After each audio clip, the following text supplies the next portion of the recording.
bajo tu bendición voy a limpiar este mundo con mi instrumento, con este instrumento que tú me has entregado, Padre, Señor, en el nombre tuyo y de la Virgen Santísima. Dios le daba orden de limpiar a la sociedad de los criminales, de los psicópatas. Apóstol de la muerte. El pastor mató a 25. ¿Psicótico o psicópata? El depredador y sus víctimas. Se creía enviado de Dios y asesinaba gays y drogadictos para limpiar el mundo. ¡Apaga la moto, mierda! ¿No me escuchas? ¡En nombre del Señor! Entonces, a veces en un mes mataban 2, 3, se descansaba un mes, luego había otro asesinato y todos eran con disparos, ¿no?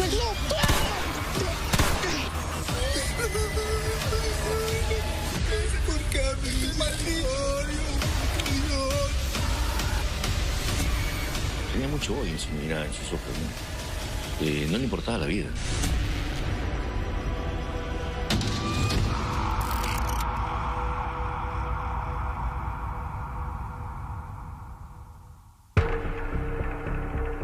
Asesinó a sangre fría a 25 personas. No tuvo piedad de mujeres, ancianos y niños. Era un demonio de la noche que siempre ultimaba a sus víctimas con un certero balazo en la cabeza. Este sujeto disparaba a la cabeza, ¿no? O sea, un instinto criminal absolutamente centrado en el placer. Él sentía seguramente placer al matar a la gente, ¿no? Limpio, gente. ¿Limpio? Pedro Pablo, limpio acá. ¿Por qué? ¿Eran personas sucias? Sucias, corruptas. Son gente que no debería estar acá. Son fumones, homosexuales, maricas, fumones, violadores. ¿Tú los conocías? ¿Sí? ¿Los habías seguido? Sí. Lo que llama un poco la atención es que, de acuerdo a lo que la policía informaba, casi todos tenían, digamos, el mismo modus operandi. Generalmente disparos a la cabeza, ¿no? Y ya luego Nakada declara que era para que no sufra, decía entre comillas. La mayoría de sus crímenes los realizó en Huaral, ubicada al norte de Lima. Durante varios años se mantuvo impune, asesinando a personas inocentes. Por mucho tiempo, el pueblo de Huaral vivió aterrorizado, pues nadie conocía la identidad de este monstruo. No se salía así nomás sola a la calle porque como se hablaba de que estaban asesinando y no se sabía quién era, entonces la gente andaba en sus horas, no miraba para todos lados. ¿Todos eran sospechosos? Todos eran sospechosos, así es. Mucha preocupación, mucha zozobra. La población a veces en la noche no quería salir. Los taxis de la Plaza de Armas, que hacían el servicio de taxi, no querían irse a lugares lejanos, como Wanda, Ucayama, o irse de repente a la zona de La Esperanza, ¿no? Porque tenían miedo. No se sabía quién era el asesino, no se sabía. La población andaba muy alarmada. Era algo también desesperante porque de noche no se podía caminar. De noche todo el mundo tenía miedo, ¿no? Porque este señor salía de la nada y ¡juá! Se le llevaba a las personas y le daba vuelta, pues. ¿Cuál era el comentario entre la población? Hay que cuidarnos bastante, ¿no? Que no hay que estar en la calle de noche, porque este señor se llevaba, pues, a los homosexuales, a los tramposos, a los drogadictos, se los llevaba y le daba vuelta, ¿ves? Porque él decía en su mente que eran escoria ¿no? para el mundo, ¿no? Sí, tenía miedo de salir. Ya nadie quería salir en la noche, ya. Porque sobre todo ya nadie quería tomar, ya nadie quería drogarse. Era el temor que había ahí en Huaral, pero él empieza en Chancay, después se va a Mala también. Y termina en Huaral, escondido, trabajando en el taller, ¿no? Aseguraba ser un enviado del cielo, un justiciero. Sin embargo, en la oscuridad de la noche, revelaba su verdadero rostro, el del asesino más desalmado que ha visto el Perú. ¿Le robabas para matar? ¿O no matabas para satisfacer tu...? A veces tenía cólera, pero la mayoría es gente corrupta. ¿Y cómo te sentías luego que lo asesinabas? O sea que cuando eran personas malas no tenía remordimiento. ¿Ya? Cuando eran personas que a veces de repente podía hacer un bien, me sentía muy mal. El llamado apóstol de la muerte realmente era un limpiador social, un personaje que apenas tenía educación. Sin embargo, tenía heridas. Sin embargo, tenía la fijación de limpiar al mundo de lo incorrecto, de lo amoral. No controlaba el impulso, cedió a sus bajas pasiones y a esa voz que lo perseguía y le decía que solo debería matar.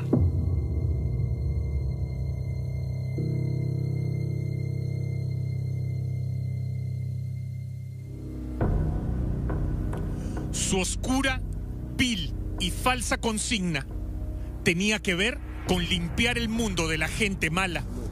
Sin embargo, lo único que lo motivaba era su sed de matar.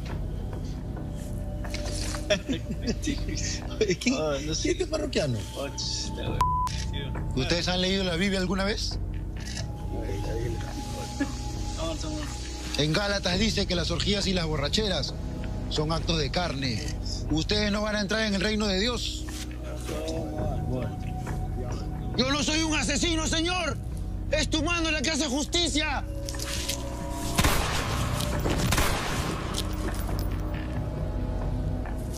Te tocaba la puerta o donde te encontraba, no mediaba palabras, o sea, simplemente ejecutaba. Disparaba. Él decía de que era un enviado de Dios, el vengador, el ángel vengador de la muerte. Los ajusticiaba a su manera, con un impacto de bala en la nuca.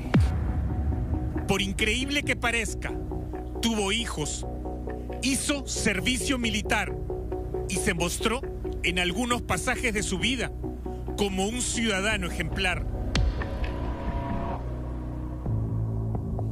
Yo soy un héroe.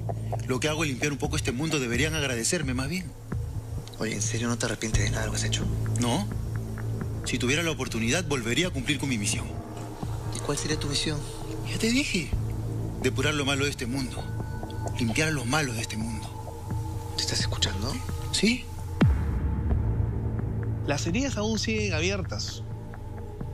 Hay familiares que, a pesar que ha pasado más de 20 años, hay familiares que aún lloran al momento de recordar, aún sienten esa nostalgia y esa rabia porque este asesino en serie prácticamente, pienso yo, que ha hecho una coartada para poder declararse enfermo, ¿no? Entonces, y evitar pagar sus penas, sus asesinatos, ¿no? Pedro Pablo Nakada Ludeña, conocido como el apóstol de la muerte, le arrebató la vida a 25 personas. Su historial criminal, además, lo sitúa en el mundo por encima de temibles psicópatas estadounidenses como Charles Manson o Jeffrey Dahmer.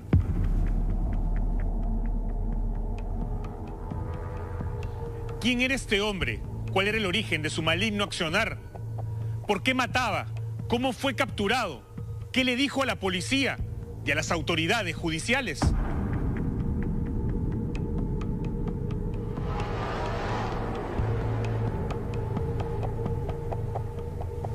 Hoy, en el primer capítulo de la tercera temporada de Evidencia Oculta, les contaremos paso a paso la historia del mayor asesino en serie que vio el Perú.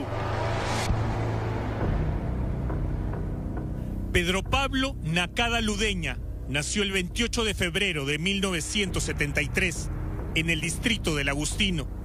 Nakada Ludeña tenía 10 hermanos y, de acuerdo a las declaraciones que le dio a la policía, su infancia fue casi un infierno.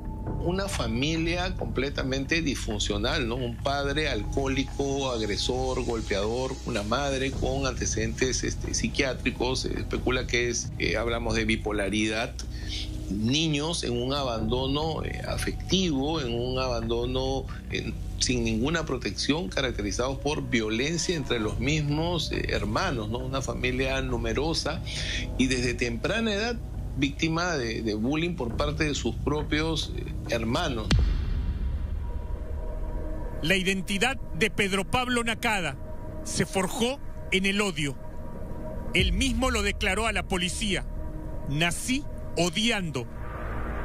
Su infancia fue un campo de batalla doméstico, marcada por la violencia de un padre que golpeaba a su madre hasta hacerla sangrar.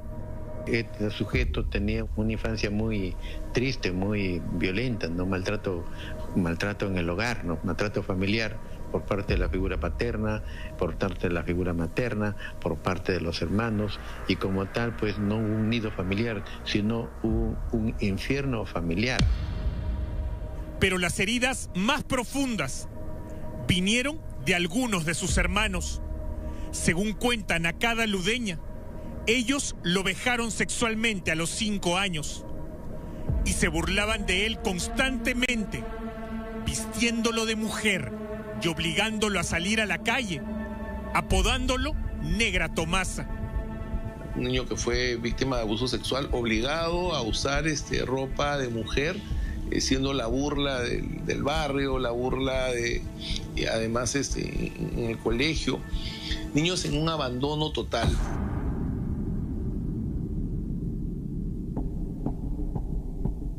Este entorno de abuso y bullying sentó las bases de un trastorno de personalidad con características antisociales y esquizoide, que los peritos policiales identificaron como un desfogue de ira, rencor y venganza acumulada.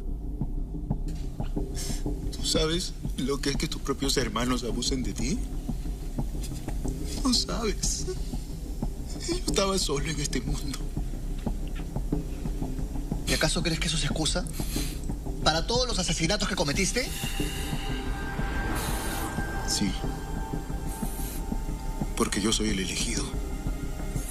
Yo tenía que eliminar de este mundo a los violadores, a los abusadores. Pedro Pablo, ¿crees que vengarte con gente inocente está bien? Nadie es inocente en este mundo, señor. Él ve esto como una misión enviada por Dios, como que escuchaba esta voz interna que le ordenaba limpiar, en este caso, la sociedad de homosexuales, de prostitutas, de consumidores de drogas, de consumidores de alcohol.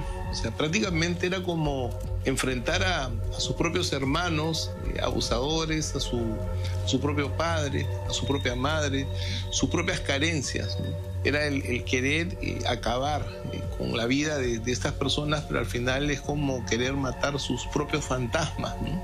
El psicópata más peligroso para la sociedad es el psicópata criminal, que tienen una mente asesina, que no tienen control de impulsos, que no tienen sensibilidad, viven para afuera, no tienen valores y como tal se comportan como seres animalizados.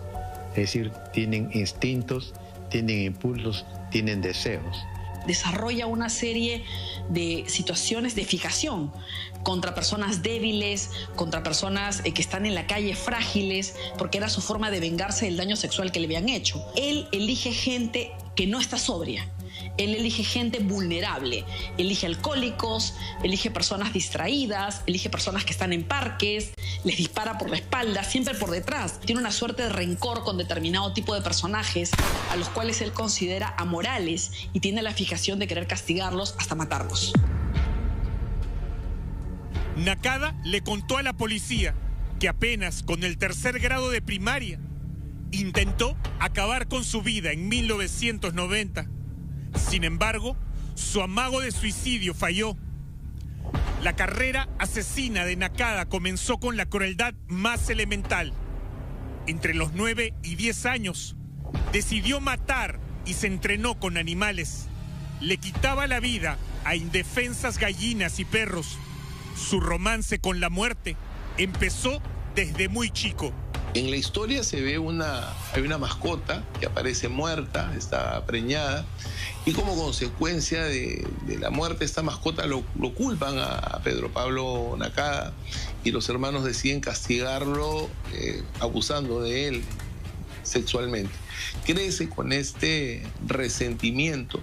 Él comienza a maltratar a los animales, lo que corresponde dentro de lo que se llama la triada homicida, ¿no? Este maltrato animal temprano ya evidencia un posible homicida, ¿no? Algo de placer encontró en sus malignas acciones, porque a partir de entonces no paró. ¿Por qué matabas animales? Porque me estaba vengando de la gente que me hacía daño. ¿Pero qué tienen que ver? Eran animales indefensos. Todos merecen pagar. Nadie está libre de pecado aquí. ¡Arrodíllate! Ya con su primer muerto, de quien hablaremos más adelante. A los 17 años ingresó al ejército peruano, pero fue expulsado 2 meses después debido a problemas mentales, al ser diagnosticado con tendencias psicópatas. Y las autoridades de aquel entonces se percataron de que él tenía estas características propias de la esquizofrenia. Es por eso que fue expulsado del ejército. Tras este fracaso y un intento de suicidio, Nakada regresó al mundo civil, ejerciendo la mecánica, un oficio que había aprendido en Santa Clara. Precisamente a esa edad decidió establecerse en Huaral. Ahí se camufló bajo la fachada de un hombre que arreglaba mototaxis y carros. Un tipo aparentemente timorato, silencioso, que se dedicaba solo a trabajar. Pedro Pablo tenía 2 hijos, ¿no? 2 hijos, una hija y un hijo tenía. Y ahora han de tener pues sus 24, 25 años, ¿no?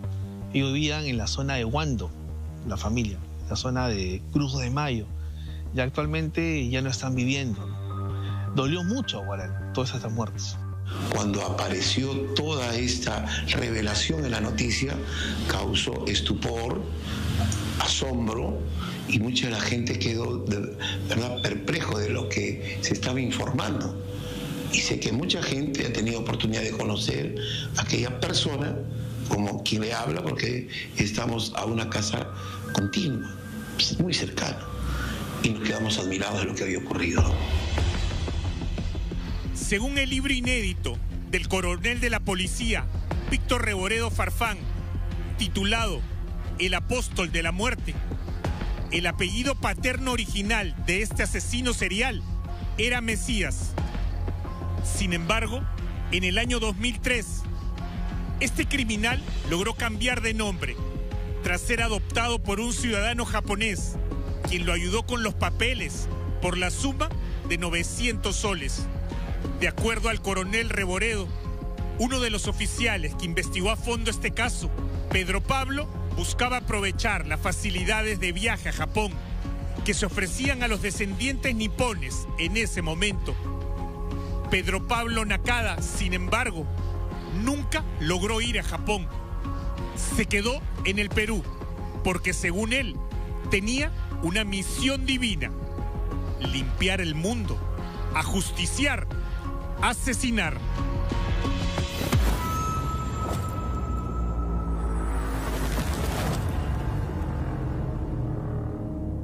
A los 16 años, Nakada trascendió del animal al hombre. Su primer asesinato ocurrió en 1989, en Mala, al sur de Lima, donde mató a un agricultor que lo descubrió robando sandías. Nakada Ludeña le descerrajó un tiro en la cabeza. Años más tarde, le confesó este hecho a la policía, indicando que había utilizado un revólver Smith & Wesson que le había sustraído previamente a su cuñado.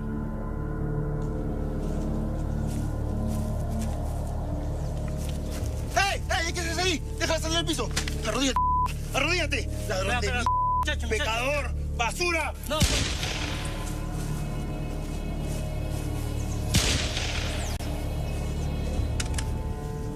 Todo su accionar de él siempre era en las noches, sobre todo en lugares que habían juergas, ¿no? Y él empezó en Chancay, con su primera víctima, ¿no? Y durante un año, hasta el 2006, que fue su captura, se sumaron unos 25 crímenes.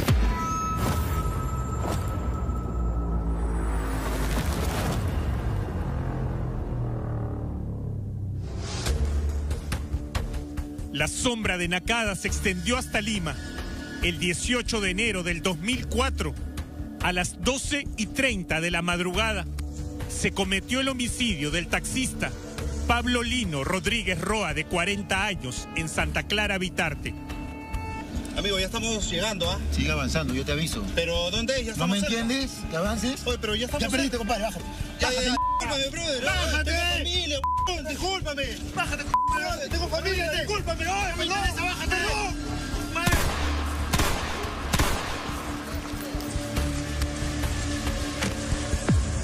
Este crimen fue el resultado de un robo agravado para sustraer su vehículo, Station Wagon. De lo que yo pude indagar o investigar en aquel momento, junto con el grupo del mayor Reboreo en aquel momento, era de que él realizaba estos asesinatos pero por lucro, por dinero, por robarles en realidad.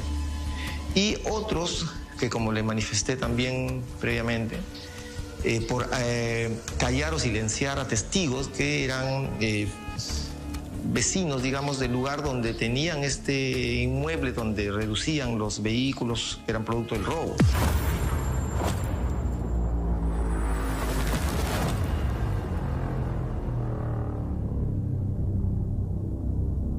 Tras el incidente en Lima, Nakada se estableció en Huaral alrededor del 2001, ciudad que se convertiría en su principal teatro de operaciones durante 5 años. Se dedicó a la mecánica, oficio que aprendió después de su expulsión militar. Para 2006, operaba en un ambiente alquilado en el primer piso de una casa. Ese era, supuestamente, su taller.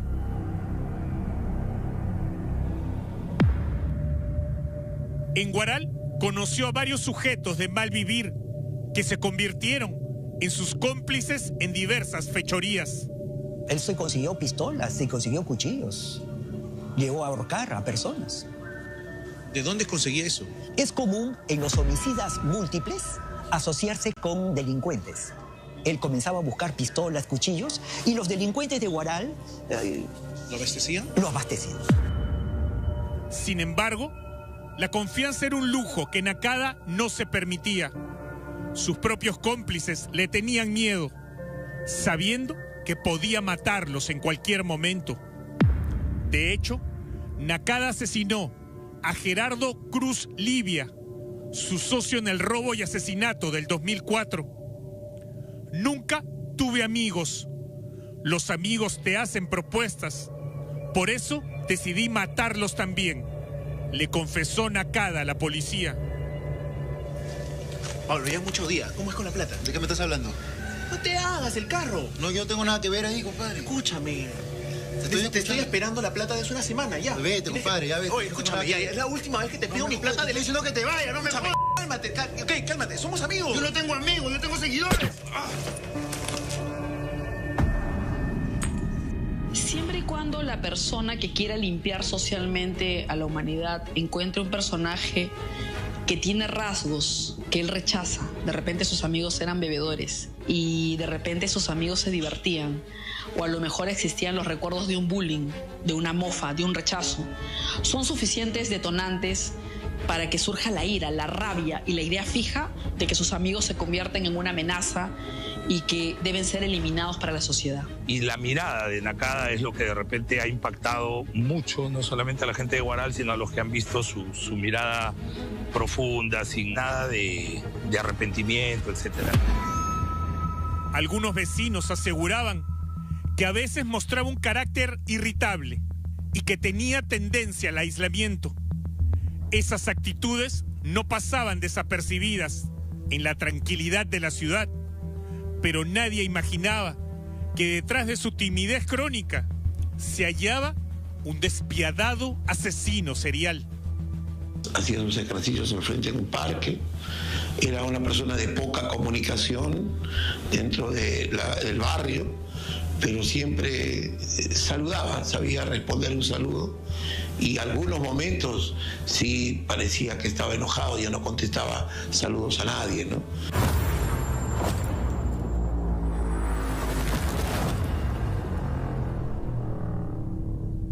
Debemos recordar que Pedro Pablo Nakada Ludeña es catalogado como el mayor asesino serial peruano.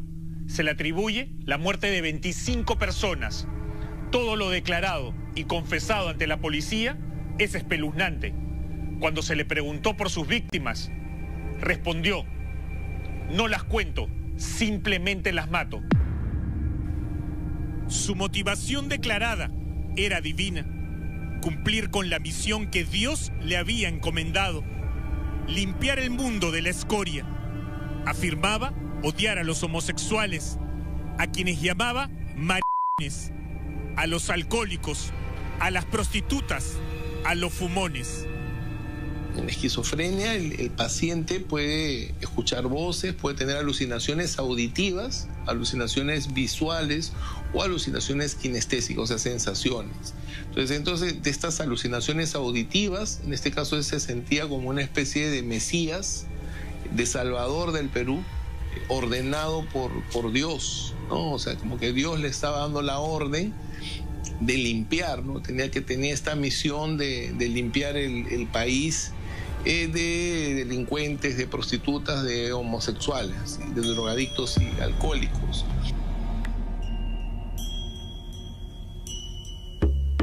No obstante, el análisis forense de la División de Homicidios, en el intento de desbaratar la máscara de apóstol justiciero, estableció que su accionar tenía, en muchas ocasiones, el móvil del robo agravado. No solo le arrebataba dinero a sus víctimas, también conseguía la fuerza, vehículos y hasta armas de fuego. Él, para poder seguir esta misión, necesitaba agenciarse de dinero, y para obtener este dinero él comienza a delinquir, y para eso comienza a planificar estos robos, estos asaltos.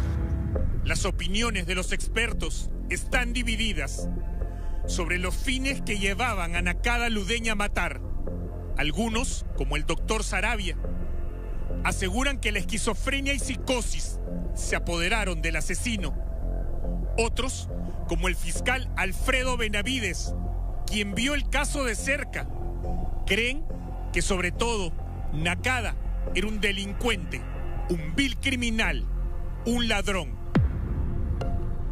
Yo considero que no. Ha habido exámenes psiquiátricos que le han hecho para determinar su grado de esquizofrenia o no, lo que él podía padecer o padecía, según lo que él señalaba. Pero con el conocimiento y la premeditación de todos los actos criminales que realizó, todos los homicidios que realizó, una persona pues que no es cuerda, no está dentro de sus cabales, no planifica de esa forma. Y teniéndolo en mente también tan claro, pasado tanto tiempo, y recordaba con detalles cada homicidio que había cometido. Se creía místico.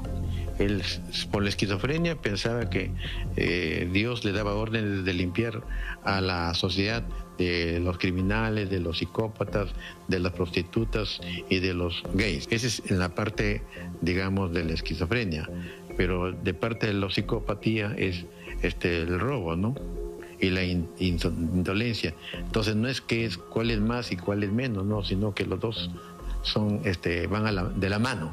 Él fue considerado como una persona consciente de sus actos, porque en nada alteraba las funciones mentales, llámese pensamiento, percepción y conciencia. Él preparaba, le hacía un seguimiento a estas personas a las que iban a ser sus víctimas.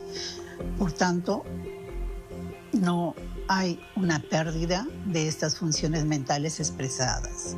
Dentro de las características psicológicas que más saltan a la vista, podríamos determinar de que él tenía la esquizofrenia. Tenía un tipo de esquizofrenia que lo hacía proclive a cometer ese tipo de actos. Tomando en cuenta que un asesino en serie de orden psicológico es aquel que puede tener este trastorno mental llamado esquizofrenia, ¿no? Y él lo tenía. Para aquel entonces, él tenía la esquizofrenia. No era un conflicto, por decirlo así, pero más bien era una disputa entre declararlo imputable o inimputable. ¿Por qué? Porque había tanta gente que pedía de que esta persona vaya a prisión por varios años por las muertes que había cometido, pero la ley es bastante clara y te dice en el artículo 20 que si se demuestra que tiene la esquizofrenia, será declarado inimputable. Pero el gobierno de aquel entonces, por la presión mediática que hubo, se determinó erróneamente, ahora lo puedo decir, de que se le imputara un perfil que no era el adecuado. A él se le puso de que estaba en pleno uso de sus facultades mentales, cuando en realidad tenía la esquizofrenia. Yo recibí la orden de un juez nombrándome perito de Pedro Pablo Nakada. Y tenía yo que entrevistarlo. Tuve que ir al penal de Carquín en Huacho a entrevistarlo. Ahí fue que lo conocí y con él le realicé muchas entrevistas, exámenes y evaluaciones psiquiátricas, donde llegué a mi conclusión que era una persona que tenía esquizofrenia. muchos de sus hermanos, de sus familiares, también tenían síntomas psiquiátricos. Por ejemplo, 2 de sus hermanas tenían diagnóstico de trastorno bipolar, se habían suicidado.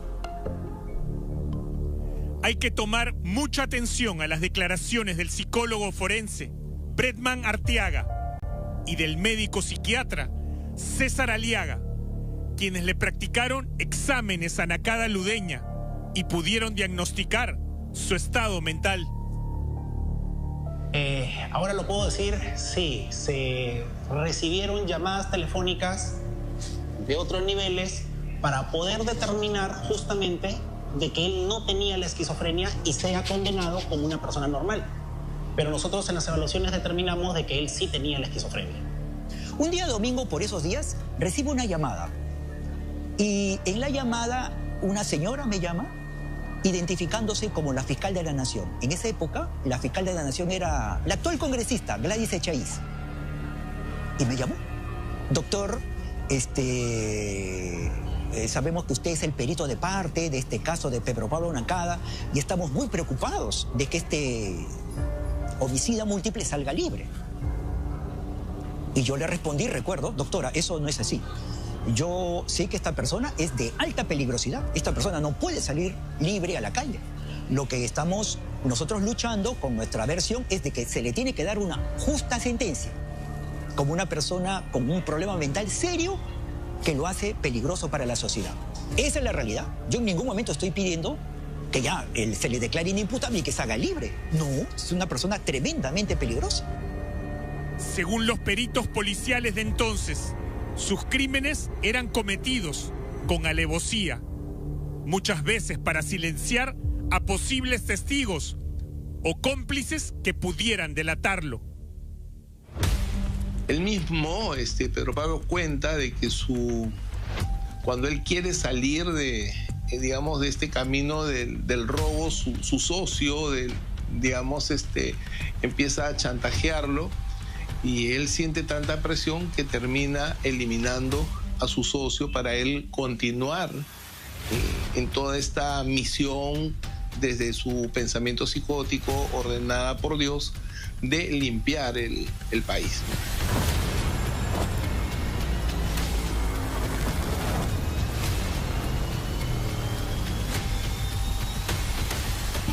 La marca registrada de Nakada en todos sus crímenes fue la ejecución limpia y silenciosa. Todas sus víctimas recibían un proyectil de arma de fuego en la cabeza. Recuerda que cuando tú estudias para poder disparar, das tiro al blanco. Y en el tiro al blanco, ¿dónde das? A la cabeza. Es algo propio de quien aprende a estudiar tiro al blanco. Es un aprendizaje de escuela, pero además es un aprendizaje por cultivo, porque lo ha visto, porque se los han enseñado, porque lo ha visto en policías. Y además sabe que un disparo en la cabeza es mortal. Un disparo en la cabeza se acabó. Gané y murió. Entonces lo tiene claro. Estaba en una situación, si bien enfermo, consciente del acto técnico, mecánico y de su obsesión y su necesidad de matar. Era tenebroso, diría. ¿Por qué? Porque se moría y no sabían quién era. Y eso se volvió, ¿no?, de rutina. Pues, o sea, hoy día y pasado otra vez. Y todos los casos que habían fallecido por él eran iguales. O sea, bala y lo cortaban. O están matando en Huaral. Hay muchos asesinatos en Huaral, ¿no? Entonces, a veces en un mes mataban 2, 3, se descansaba un mes, asaltos por aquí, luego había otro asesinato y todos eran con disparos, ¿no? Ahora es que nosotros los cambiamos, pues, a los pacientes fallecidos, ¿no? A la hora que cambiamos, mirábamos si había golpe o una cosa u otra. ¿Qué encontraban en esta víctima? No. Aparte del balazo. No, tenían efecto de punzo cortante. Cortes. Cortes, en algunos cortes. Pero eran así, ya está. Superficiales, ¿no? Pero ya eran fallecidos. O sea, como que, lo disparo, pero dejo una marca. O sea, fui yo.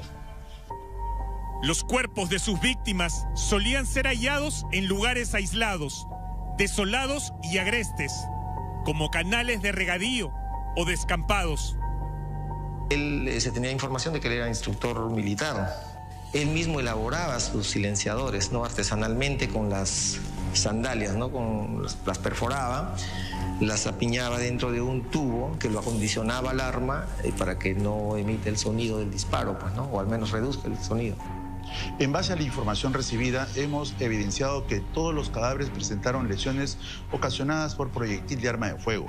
Algunas han sido ocasionadas por disparos con pistola y dentro de las pistolas hay diferentes marcas de pistolas. Asimismo, también hemos evaluado la información y hemos identificado que la persona había colocado silenciadores a las pistolas para ocasionar este tipo de muerte.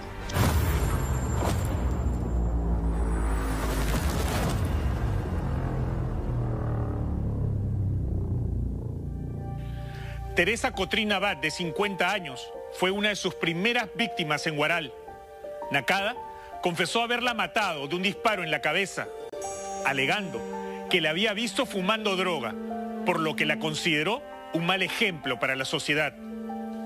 Hay el caso de una señora que se está drogando y por él ver que se está drogando y querer liberar al Perú de una persona que consume drogas, la mata. Él planifica como un delincuente común.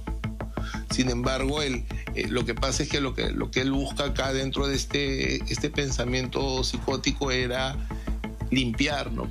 Se ha observado que hay cadáveres que presentaron diferentes lesiones en la cabeza, pero también hay lesiones a nivel del tórax y el abdomen. Asimismo, hemos observado también que hay cadáveres de diferentes edades, hay menores de edad. Y dentro de las profesiones hay adultos que incluso han sido docentes, otros han sido personas con un prontuario, pero también hay personas que se han dedicado, por ejemplo, al arte o trabajo de la cosmetología. Entonces, eso es lo que llama bastante la atención, de que este tipo de muerte haya seleccionado la persona a diferentes personas con oficios y edades. Eso también nos llama mucho la atención a nivel del campo forense. Después de asesinar a Teresa Cotrina, el apóstol de la muerte continuó matando. Meses más tarde, el 19 de agosto de 2006, una menor de solo 15 años fue asesinada en Sayán, Huaura. Nakada confesó que la victimó para robarle su bicicleta, ya que la noche anterior había averiado la suya. Le efectuó un disparo en la cabeza y al huir dejó caer la pistola Taurus equipada con un silenciador artesanal.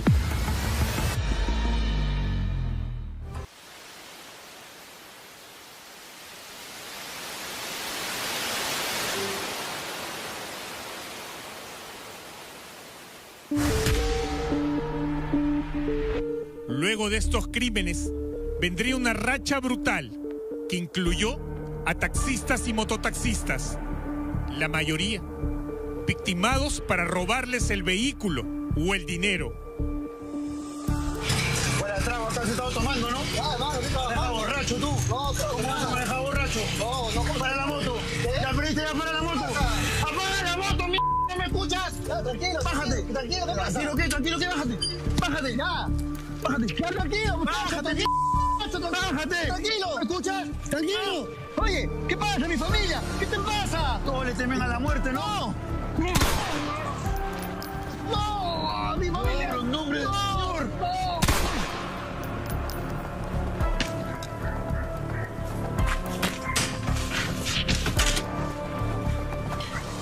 Como que cuando no llega estábamos ahí.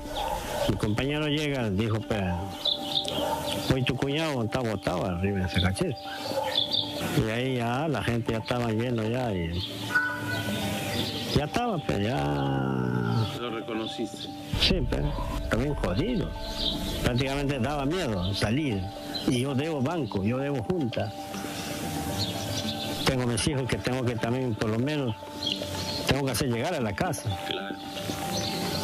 También daba temores.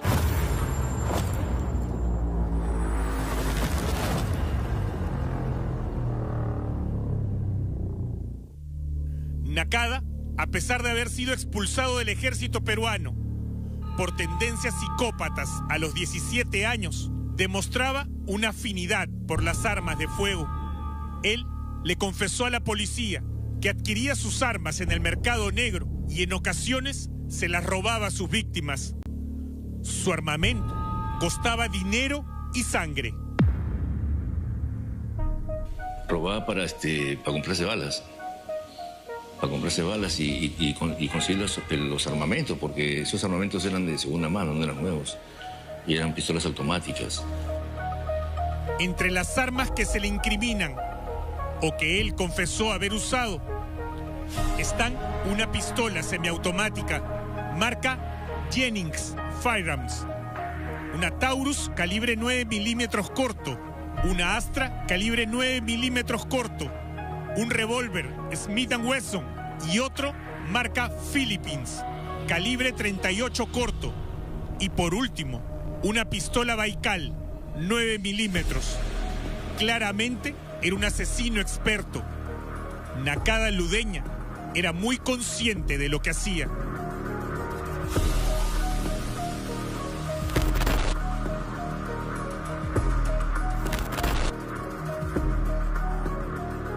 Hemos recorrido las huellas de Pedro Pablo Nakada Ludeña, el hombre que se hizo llamar el apóstol de la muerte, un asesino en serie peruano al que se le han atribuido 25 víctimas mortales. Limpio, gente.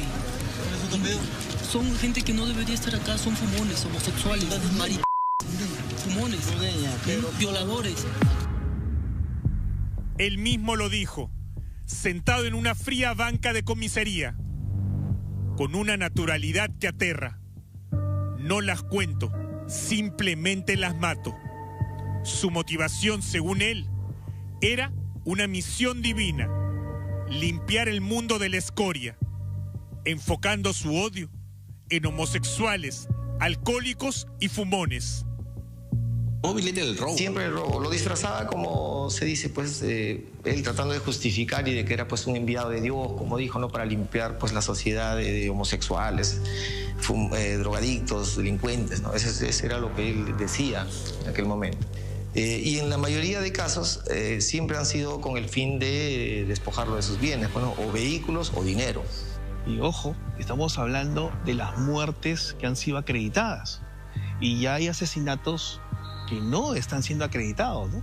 Cuando Nakada fue capturado por la policía lo estaba atribuyendo un promedio de 8 crímenes. Nakada se ríe y dice que son 25. Pero reconozco que Nakada ha estado en la selva, ha estado en Mala, ha estado en Agustino, ¿no? En Santa Clara, ¿no? Entonces, yo pienso que es muchos crímenes más. En la segunda parte de este documental, descenderemos al infierno que creó Nakada en el norte chico de Lima. Veremos la trágica historia de los inocentes, la pareja de profesores Nazario Julián, Tamariz Pérez y Didier Jesús Zapata Dulanto. ¿Por qué no me toques? ¿Lo habías visto tú haciendo cosas? No, le estaban tocando. Conoceremos el destino del cosmetólogo Whitmar Jesús Muñoz Villanueva, Gisela, un hombre al que Nakada confesó haber victimado por su orientación sexual. Descubriremos cómo el apóstol fue ubicado en Huaral y cómo intentó escapar, disparando a los agentes en un enfrentamiento armado. Sí, tenía esto que en psicología forense se analiza como pensamientos de tipo mesiánico. Él creía ser un enviado del Señor y que había llegado a la tierra para acabar con borrachos, prostitutas y delincuentes. Recuerdo yo muy bien que antes de su captura y en las confesiones que él da posteriormente, él dijo de que se había dotado de 2 granadas para arrojarlas en la discoteca La Parranda en Huaral, la noche de Año Nuevo. Imagínense ustedes si eso hubiese logrado suceder. Se hubiese convertido de un asesino en serie a un asesino en masa, por la gran cantidad de gente que hubiese matado en esa noche. En el siguiente capítulo de Evidencia Oculta, la historia de Pedro Pablo Nakada Ludeña se complica aún más al exponer el caso de su hermano, Byron Nakada Ludeña, quien mató a 6 personas, entre ellos 2 niños, nada menos que en Japón.